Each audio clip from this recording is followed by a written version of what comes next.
Hi guys, so we are going to get started with our option 1 mixed media fall Aspen artwork. This one, the materials for this are crayon, some type of glue or glue stick, and if you want, you can actually use some old magazines to find some of the colors for the leaves, if you would like to do that. Or you can color on a white paper and cut that. I have kind of a mix of that here. I'm going to move this one aside. You're going to also need 2 pieces of paper for this. And so this is day 1 for our project. So on day 1, what you're going to do is you're going to color your background space all the way in with a sky, however you want it. It could be sunset, it could be blue sky, whatever you like. And then we're going to get started with our trunks on the second paper. So I'm not going to color this entire sky, but I will get a little bit done so you can kind of see. And I picked just some sort of reds and orange shades just to give it a little bit of a glowy sunset type of a sky. And I'm going to just work on filling it in nice and neatly. What I usually do is put a couple of layers on here, or if you want to color a little bit more heavily, you can. But you can see that I'm trying to color kind of in one direction so that it looks nice and neat. I could do some blending with different shades and colors if I want this to look really sunsetty. This one is pretty light. I actually think I'll not use that. So you can layer them to create different colors. This yellow is pretty light too. So I just grabbed a few out of here. So there we go. That's showing up a little bit more and I can see the yellow through.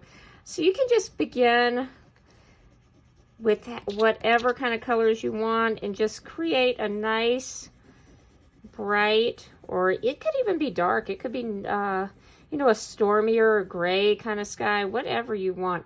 I would fill this whole page with my sky colors. A quick glimpse at the finished one. You can see I used kind of some different blues and pinks and purples and things in here. So absolutely your choice. If you want to practice a couple different combinations on scrap paper, that would be fine too. Okay, so we're going to pretend like I have colored this entire background with crayon. I'm going to lay this aside. And so for our trunks, what we're going to do, I'm going to grab a black crayon.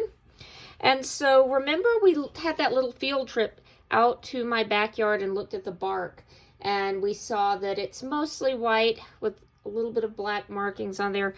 I'm going to start out just by making some lines, mostly straight, but not perfect, because remember, these are trunks, and they're not going to be perfectly straight, so you do not need to grab a ruler or a straight edge. And I'm just making a few lines down here. And you don't have to even worry about deciding how many trunks you need at this point. You don't have to use them all, even if you make some extras. So if I have this right here, this technically we'll be making 4 trunks because they're going to be cut apart. And so we're going to share an edge between 2 of them. And so at this point, what I'm going to do, and again, I'm not going to finish this. I'm kind of going to start drawing some of those markings that I see in here. And I'm working on these 2 right now.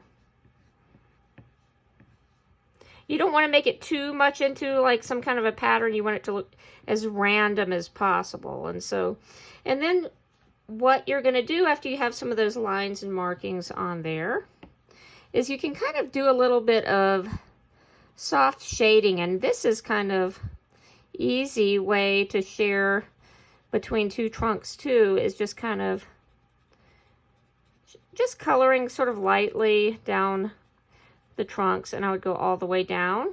And then for this one, I could let it go across too. I'm not worried about this space because that's just going to be a scrap that I'm going to cut off.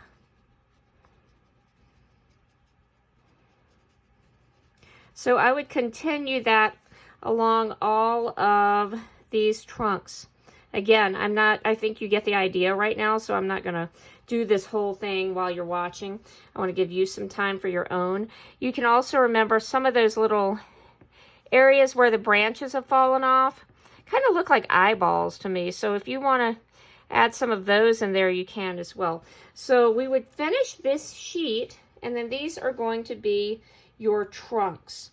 If you get that part finished, you have your sky done, and you have, remember, we're pretending this is all the way colored in.